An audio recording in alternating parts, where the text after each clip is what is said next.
Estás disfrutando de la programación de Nuevo Tiempo Honduras, llevando esperanza.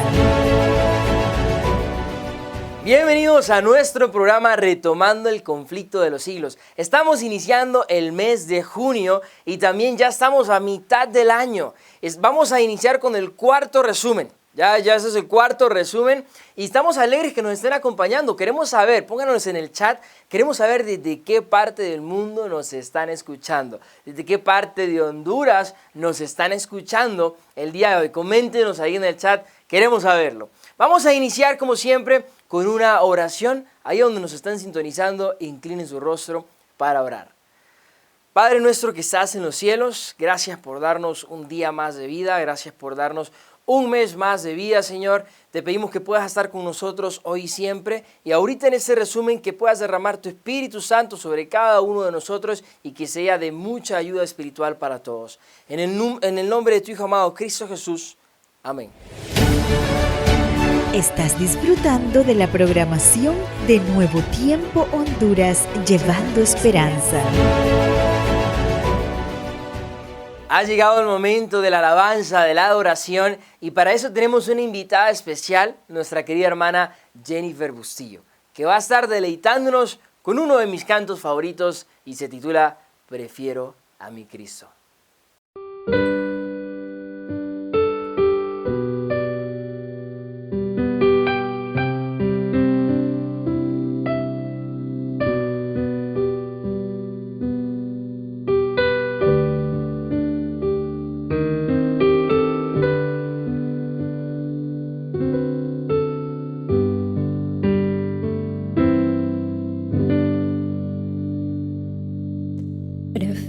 Prefiero a mi Cristo que al vano oropel. Prefiero su gracia a riquezas sin fin, a casas y tierras. Prefieróle a él, será de mi alma fuerte paladín.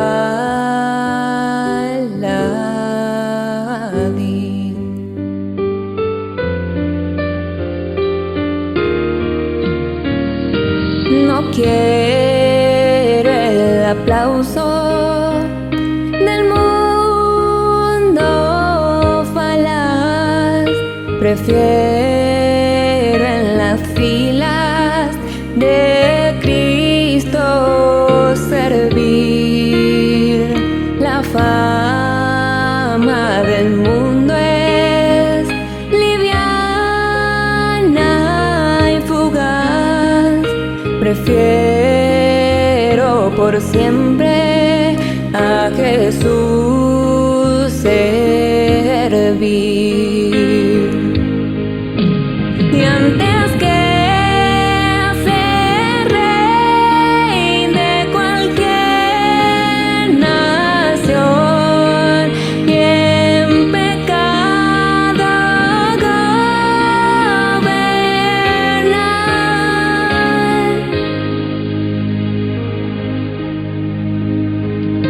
prefiero a mi Cristo, sublime don, cual el mundo no ha de dar. Más bello que el lirio es su nido blanco, mi Cristo es más dulce aún que la miel. Su paz a mi alma dará el Señor. Yo quiero que Cristo me conserve fiel. Y antes que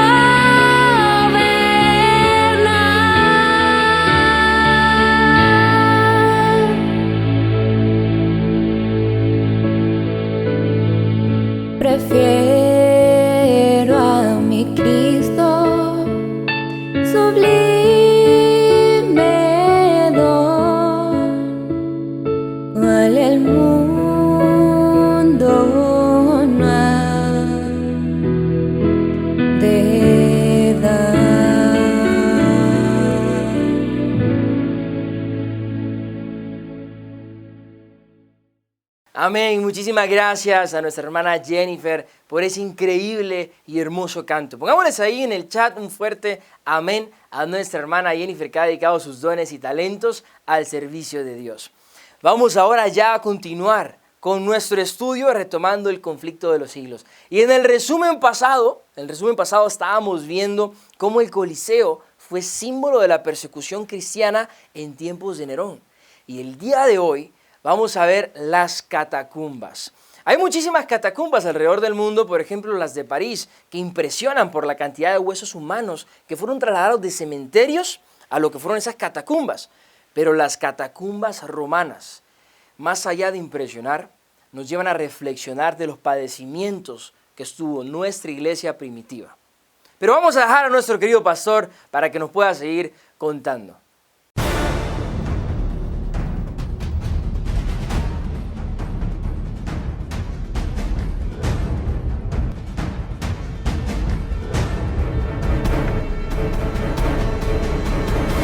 Aquí comienza su programa, Retomando el Conflicto de los Siglos.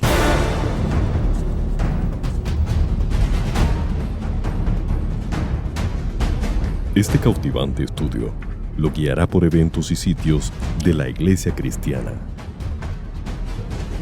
desde sus inicios hasta la Edad Medieval, y desde la Reforma Protestante a la Revolución Francesa.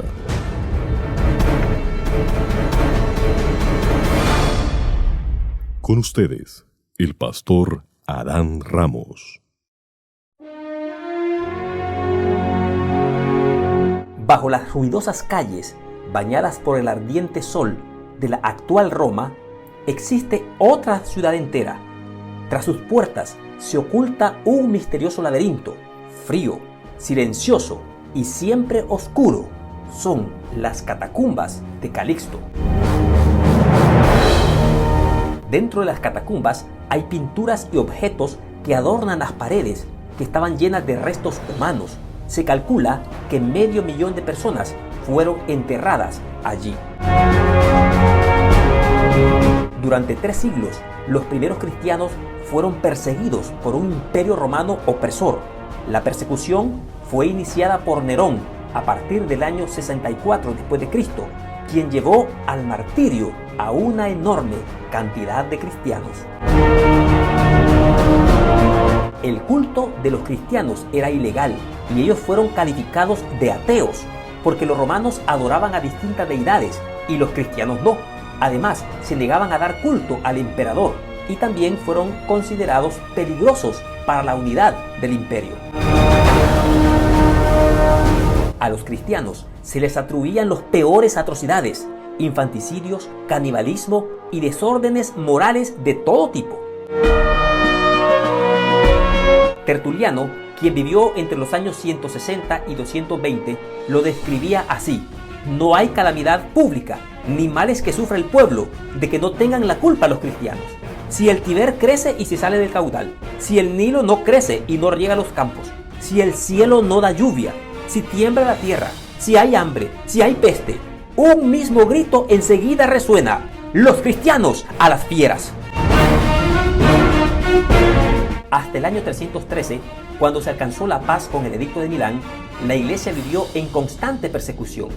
Es cierto que las persecuciones no tuvieron siempre la misma intensidad y que, quitando algunos periodos concretos, los cristianos hacían vida normal. Pero el riesgo de encontrar el martirio siempre estaba presente. Bastaba la acusación de un enemigo para que se diera inicio a un proceso de persecución. Quien se convertía al cristianismo era plenamente consciente a lo que se metía y suponía una opción muy radical que implicaba la búsqueda de la santidad y la profesión de la fe, llegando, si fuera necesario, a entregar su propia vida.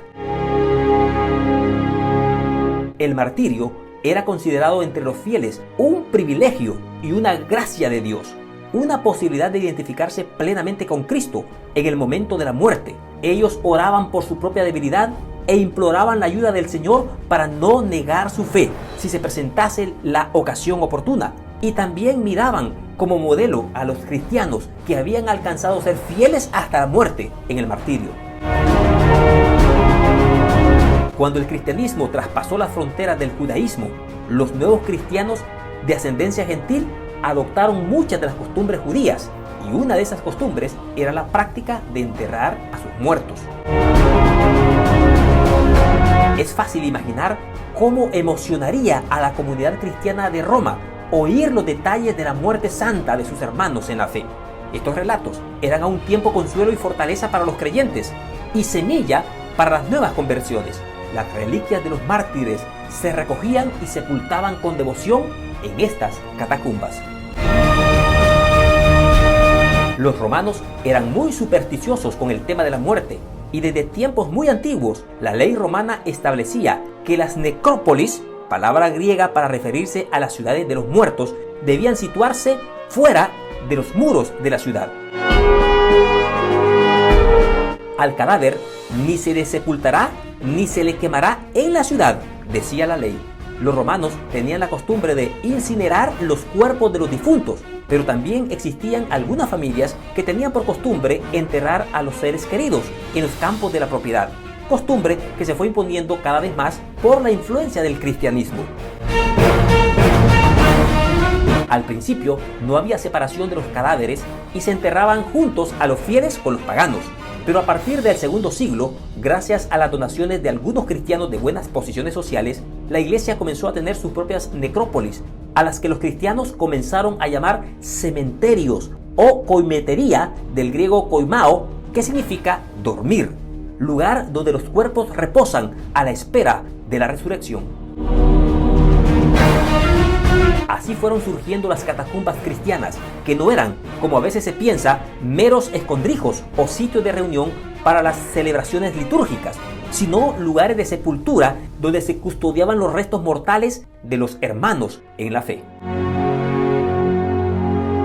Sin embargo, también es cierto que cuando las cosas se ponían difíciles para los cristianos, estos solían esconderse en estos lugares aprovechándose de la superstición de los romanos, quienes tenían un exagerado respeto por los muertos.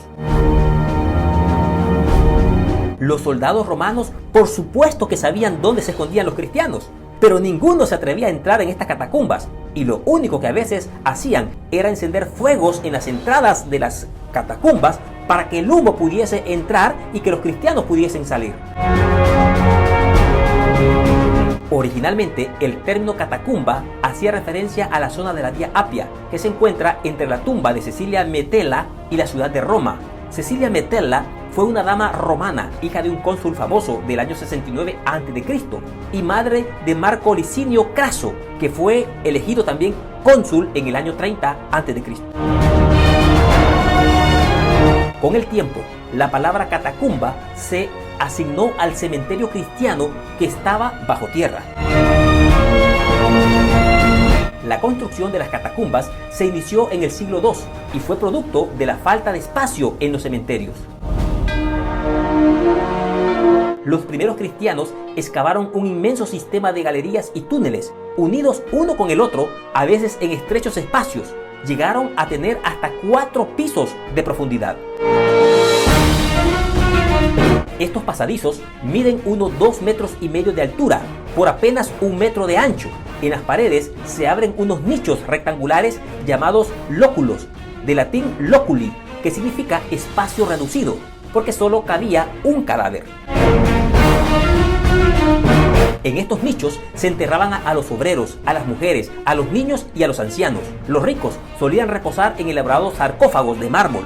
Los mártires, que habían muerto por la fe, eran sepultados en un arco sólido. Se trataba de un sitio de honor y consistía en un nicho abierto bajo una forma semicircular, tallada en la pared y decorada con figuras simbólicas pintadas. Muchas de las catacumbas recibieron el nombre de los mártires enterrados en su interior. Los cristianos trabajaron la roca del subsuelo de Roma, que está formada por toba, un mineral blando y fácil de labrar. Ellos elaboraron verdaderos diseños arquitectónicos y algunos tienen la impresión de que las catacumbas surgieron de alguna milagrosa fuerza natural. Los cristianos excavadores de túneles querían proteger las tumbas de los sacrilegios y saqueos. Diseñaron estos laberintos y angostos pasadizos para dificultar o impedir a alguien de afuera, ajeno a la fe, escapar si se atrevía a entrar por no poder encontrar el camino de vuelta. Cerca de 20 kilómetros de laberinto que fácilmente pierden a cualquiera, no importa cuán experimentado sea. Eso es lo que tienen esos laberintos en las catacumbas en Roma. Las catacumbas son muy frías y su temperatura desciende entre 5 y 10 grados. Hay mucha humedad y todavía se siente un olor a moho. Pero lo más asombroso de las catacumbas es la total y absoluta oscuridad. San Jerónimo, quien solía visitar con cierta frecuencia este lugar, escribió lo siguiente: una visita a las catacumbas de los mártires más bien parece un descenso al infierno. En la actualidad, la sensación que tienen los visitantes no dista mucho de la experiencia de San Jerónimo hace ya 1000 años atrás. Solo una pequeña parte de las catacumbas está abierta a los turistas y esta parte está bien iluminada, pero los guías advierten que no se separen del grupo ni se metan en pasadizos oscuros, porque sin duda no encontrarán el camino de regreso y pueden quedarse acompañando a los mártires en su reposo.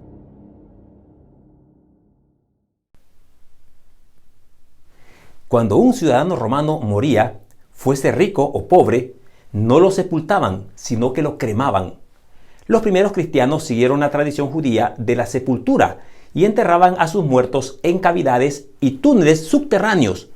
Tales cavidades eran generalmente sencillas, aunque también se han encontrado cavidades un poco más elaboradas, especialmente para aquellos individuos que eran ricos o personas de renombre. A estas cavidades subterráneas se les conoce como las catacumbas. Algunas de estas catacumbas tienen muchas secciones y abarcan a veces muchas hectáreas o manzanas de tierra. Algunos cristianos encontraron refugio en estas catacumbas, aunque los guías modernos niegan tales afirmaciones. Este estudio está basado en la Biblia y los escritos de Elena G. de White. El tema de hoy será las catacumbas.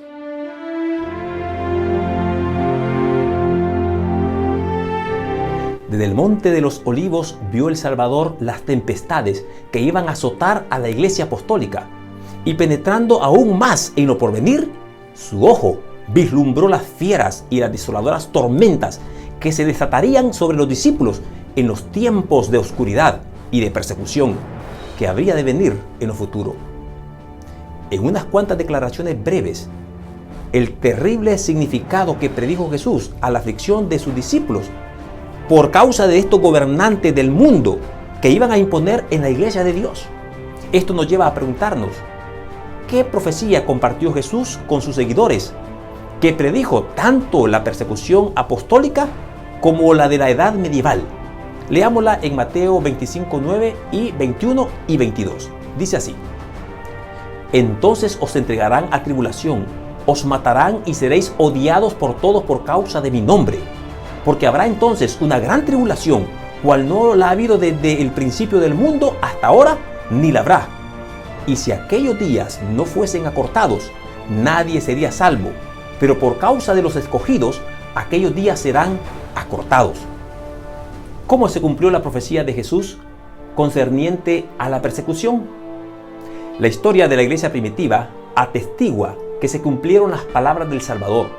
Los poderosos de la tierra y del infierno se coligaron para atacar a Cristo, pero en la persona de sus discípulos. El paganismo previó que de triunfar el evangelio, sus templos y sus altares serían derribados, y reunió sus fuerzas para destruir al cristianismo. Se encendió el fuego de la persecución. Los cristianos fueron despojados de sus propias posesiones y expulsados de sus propios hogares. Todos ellos sufrieron gran combate de aflicción. Experimentaron vituperios y azotes, y a más de esto, prisiones y cárceles. Muchos sellaron su testimonio con su sangre, nobles y esclavos, ricos y pobres, sabios e ignorantes, todos eran muertos sin misericordia. Estas persecuciones, que empezaron bajo el imperio de Nerón, cerca del tiempo del martirio del apóstol Pablo, continuaron con mayor o menor furia por varios siglos después. Los cristianos eran inculpados calumniosamente de los más espantosos crímenes y eran señalados como la causa de mayor calamidad, de las hambres, de las pestes, de los terremotos, como que eran objeto de los odios y sospechas del pueblo. No faltaban los delatores que por vil interés estaban listos para vender a los inocentes. Se les condenaba como rebeldes contra el imperio, enemigos de la religión y azotes de la sociedad. Muchos eran arrojados a las fieras o quemados vivos en los anfiteatros. Algunos eran crucificados, a otros se les cubría con pieles de animales salvajes y los echaban a la arena para ser despojados por los perros. Estos suplicios constituían a menudo la principal diversión de las fieras populares. Grandes muchedumbres solían reunirse para gozar de semejantes espectáculos y saludaban con la agonía de los moribundos con risotadas y aplausos. ¿Cómo instruyó el apóstol Pablo a los creyentes romanos con relación a las pruebas y persecución? Leámoslo allí en Romanos 12 y 14 y también 19 y 20. Gozaos en esperanza, sufridos en la tribulación, constantes en la oración. Bendecid a los que os persiguen, bendecid y no maldigáis. No os venguéis vosotros mismos, amados míos, sino dejad lugar a la ira de Dios, porque escrito está: mía es la venganza, yo pagaré, dice el Señor. Así que, si tu enemigo tiene hambre, dale de comer. Si tiene sed, dale de beber, pues haciendo esto harás que le arda la cara de vergüenza. ¿Qué actitud les recomendó tener Pablo a los creyentes con relación al gobierno despótico de Nerón? Leámoslo en Romanos 13, 1 al 7. Sométase toda persona a las autoridades superiores, porque no hay autoridad que no provenga de Dios, y las que hay, por Dios han sido establecidas. De modo que quien se opone a la autoridad o a lo establecido por Dios resiste, y los que resisten acarrean condenación para sí mismos. Los magistrados no están para infundir temor al que hace el bien, sino al malo. ¿Quieres, pues, no temer la autoridad? Haz lo bueno y serás alabado por ella, porque está al servicio de Dios para tu bien. Pero si haces lo malo, teme, porque no en vano lleva la espada, pues está al servicio de Dios para hacer justicia y para castigar al que hace lo malo. Por lo cual es necesario estarle sujetos, no solamente por razones del castigo, sino también por causa de la conciencia, pues por esto pagáis también los tributos para que las autoridades estén al servicio de Dios, dedicadas continuamente a este oficio. Pagad a todos lo que debéis, al que tributo, tributo, al que impuesto, impuesto, al que respeto, respeto, al que honra, honra.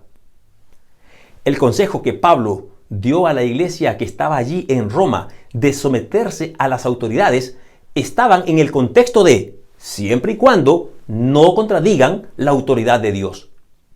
El mismo apóstol Pablo fue objeto de persecución por causa del evangelio. Como él lo dijo: pero de ninguna cosa tengo caso ni estimo preciosa mi vida para mí mismo, con tal que acabe mi carrera con gozo y el ministerio que recibí del Señor Jesús para dar testimonio del evangelio de la gracia de Dios. Hechos 20:24. Ante la persecución, ¿qué hizo la iglesia representada por la mujer en Apocalipsis? ¿Contraatacar como en las cruzadas o esconderse? Leámoslo en Apocalipsis 12:6.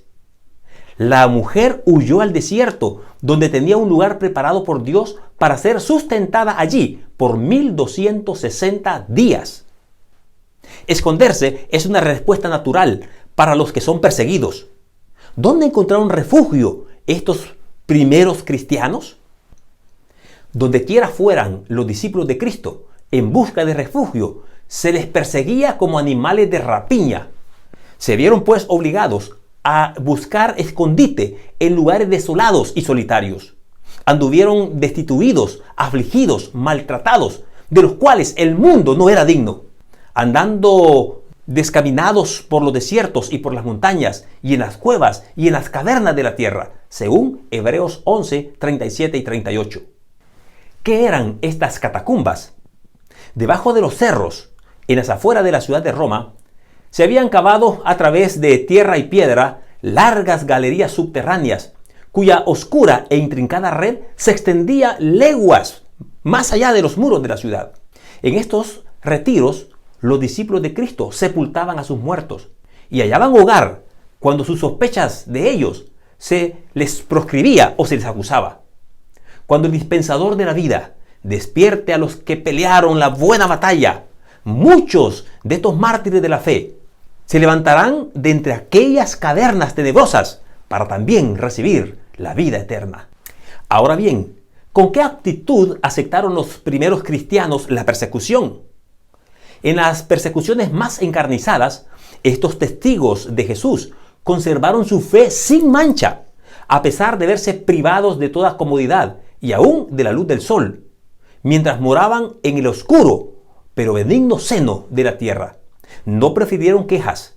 Con palabras de fe, paciencia y esperanza, se animaban unos a otros para soportar la privación y la desgracia. La pérdida de todas las bendiciones temporales no pudo obligarlos a renunciar a su fe en Cristo Jesús. Las pruebas y la persecución no eran sino peldaños que los acercaban más al descanso y a la recompensa. Una pregunta interesante: ¿cuánto éxito tuvo Satanás en destruir a la iglesia usando la violencia? Bueno, vanas eran los esfuerzos de Satanás para destruir a la iglesia de Cristo por medio de la violencia. La gran lucha en que los discípulos de Jesús entregaban sus vidas no cesaban cuando estos fieles portaestandartes caían de sus puestos. Triunfaban por su derrota. Los siervos de Dios eran sacrificados, pero su obra seguía siempre adelante. El evangelio cundía más y más, y el número de sus adherentes iba en aumento, alzando hasta las regiones inaccesibles para las águilas de Roma. Dijo un cristiano, reconviviendo a los jefes paganos que atizaban la persecución. Vean lo que dijo él. Él dijo: atormentadnos, condenadnos, desmenuzadnos, que vuestra maldad es la prueba de nuestra inocencia. De nada os vale vuestras crueldades. Más somos cuando nos derrotáis con sangre, que la sangre de los cristianos es como semilla que se riega por toda la tierra. Ahora, tú podrías preguntarte, ¿cómo puede un Dios justo tolerar una persecución tan cruel y terrible para sus hijos? La providencia misteriosa que permite que los justos sufran persecución por parte de los malvados ha sido causa de gran perplejidad para muchos que son débiles en la fe. Hasta hay que se sienten tentados a abandonar su confianza en Dios porque Él permite que los hombres más viles prosperen, mientras que los mejores y los más puros sean afligidos, sean atormentados por el cruel poderío de aquellos. ¿Cómo esto es posible? Dicen ellos, que uno que es todo justicia y misericordia y cuyo poder es infinito, tolere tanta injusticia y opresión. Es una cuestión que no nos incumbe. Dios nos ha dado suficientes evidencias de su amor y no debemos dudar de su bondad, porque no entendamos los actos de su providencia. Previendo las dudas que asaltarían a sus discípulos en los días de prueba y de oscuridad, el Salvador les dijo: acordaos de la palabra que yo os he dicho, no es el siervo mayor que su Señor. Si a mí me han perseguido, también a vosotros os perseguirán. San Juan 15:20. Jesús sufrió por nosotros más de lo que cualquiera de sus discípulos puede sufrir al ser víctima de las crueldades de los malvados. Los que son llamados a sufrir la tortura y el martirio no hacen más que seguir las huellas del amado Hijo de Dios. Ahora bien, ¿cuál es el propósito de la persecución para los malvados y para los justos? Él no se olvida de sus hijos ni los abandona, pero permite a los malvados que pongan de manifiesto su verdadero carácter, para que ninguno de los que quieran hacer la voluntad de Dios sean engañados con respecto a ellos.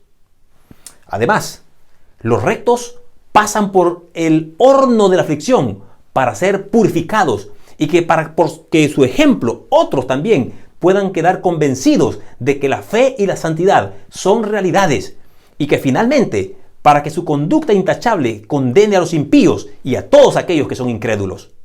Dios permite que los malvados prosperen y manifiesten su enemistad contra Él, para que cuando hayan llenado la medida de su iniquidad, todos, absolutamente todos, puedan ver la justicia y la misericordia de Dios en la completa destrucción de aquellos malvados impíos. Tú podrás decir, ok, esto está bien, pero ¿cuándo será vindicado el cristiano? Pronto llegará el día de la venganza del Señor, cuando todos los que hayan transgredido su ley y oprimido a su pueblo van a recibir su justa recompensa de sus actos. Cuando todo acto de crueldad o de injusticia contra los fieles hijos de Dios será castigado como que si hubiese sido hecho precisamente contra Cristo mismo. Ahora bien, hay otro asunto de mayor importancia aún que debería llamar la atención de la iglesia en el día de hoy. El apóstol Pablo declara que todos los que quieran vivir piamente en Cristo Jesús padecerán persecución, según de Timoteo 3:12. ¿Por qué entonces no hay persecución hoy en día? El único motivo es que la iglesia se ha conformado a las reglas del mundo y por lo tanto no despierta la oposición. La religión que se profesa hoy no tiene el carácter puro y santo que distinguiera la fe cristiana en los días de Cristo y de sus apóstoles. Ahora bien, si el cristianismo es aparentemente tan popular en el mundo, ello se debe tan solo al espíritu de transigencia con el pecado, a que las grandes verdades de la palabra de Dios son miradas con indiferencia y a la poca piedad vital que hay en la iglesia. Revivan la fe y el poder de la iglesia primitiva. Y entonces el espíritu de persecución revivirá también y el fuego de la persecución volverá a encenderse. Quiero que por un momento te transportes conmigo y vamos a ir a esas catacumbas que están allí en las afueras de Roma. Y quiero que en este viaje imaginario tú pienses igual que yo. ¿Qué vamos a pensar? A medida que comenzamos a bajar los escalones hacia las frías y oscuras catacumbas en Roma, yo quisiera recordar cómo están aquí sepultados los cristianos que vivieron en los tiempos de Pablo y de Pedro. Hay algunos que fueron a ver a Pablo cuando estaba preso en aquella casa alquilada, con el fin de animarlo y de reconfortarlo. Sin lugar a dudas, muchos mártires cristianos yacen aquí. ¿Será que estos cristianos murieron decepcionados y sin esperanza? ¿O todo lo contrario? Murieron fijando sus esperanzas con la promesa de la resurrección y del pronto retorno de Jesús a esta tierra. Aquí, en las profundidades de esta tierra, quiero invertir un poco de tiempo para poder meditar y para poder orar al Señor. Para que el Señor me ayude a ser un cristiano valiente, a no negar a mi Salvador. Y también quiero invitarte a ti a que hagas lo mismo, a que no decepciones al Señor en los obstáculos pequeños o grandes que el enemigo nos lance. Seamos fieles hasta la muerte. Confiemos, así como estos hombres y mujeres que hoy yacen en estas sepulturas y confiaron en la promesa del Señor, que así también nosotros podamos ser fieles al Señor hasta la muerte. Oremos, hermanos. Padre Santo y Padre bondadoso, aquí en estas frías catacumbas, el recuerdo de esos hombres y mujeres que usaron estas catacumbas como refugio cuando eran perseguidos. Hoy simplemente las piedras nos hablan del fervor de esta iglesia cristiana que fue perseguida. Y Señor, mientras yo permanezca indiferente a tu palabra, también el mundo permanecerá indiferente. Pero si tu iglesia se levanta a proclamar la verdad, el fuego de la persecución se volverá a encender. Y es allí cuando tú esperas que nosotros seamos fieles y que podamos dar un buen testimonio de lo que Cristo hace en nuestras vidas. Pongo a tu pueblo y a tus hijos en tus manos. para que nos des la fortaleza y la fuerza necesaria para que cuando la persecución se encienda, podamos también nosotros ser más que victoriosos en Cristo Jesús. En el nombre de Jesús oramos. Amén.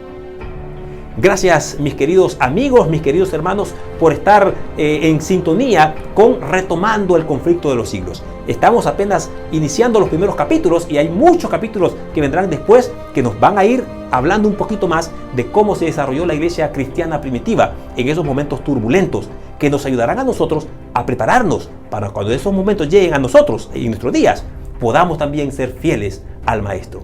Dios te bendiga y te esperamos en nuestra próxima audición.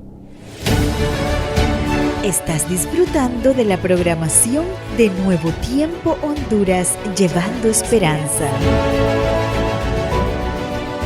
Muchísimas gracias a nuestro pastor Adán Ramos por ese impresionante resumen. Cada vez estamos aprendiendo más, gracias a Dios. Ahora, los esperamos a nuestro quinto resumen. Quinto resumen, el arco de Tito. No se lo puede perder, lo quiero seguir animando para que también comparta estos videos para poder seguir llegando a muchísimas personas. Esto fue Retomando el Conflicto de los Siglos. Estás disfrutando de la programación de Nuevo Tiempo Honduras, llevando esperanza.